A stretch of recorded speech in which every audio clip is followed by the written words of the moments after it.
ఈరోజు 11వ international yoga day మనం చేసుకుంటున్నాం.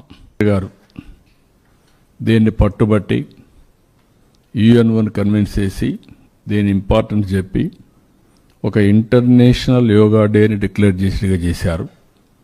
దీనివల్ల ప్రపంచం అంతా కూడా ఆ రోజున యోగా డే చేసుకుంటున్నాం. That is the biggest achievement. ఇది డే టు డే లైఫ్లో భాగం కావాలి.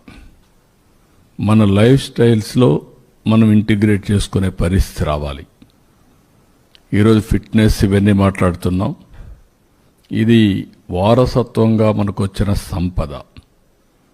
ఈ వారసత్వంగా వచ్చినటువంటి ఈ యోగాని మన జీవన ప్రమాణాల్లో కానీ మన జీవితంలో భాగంగా చేసుకుంటే చాలా వరకు హెల్త్ ఇంప్రూవ్ అవుతుంది. ప్రివెంటివ్ హెల్త్కి ఇది ది మెయిన్ స్ట్రాటజీ.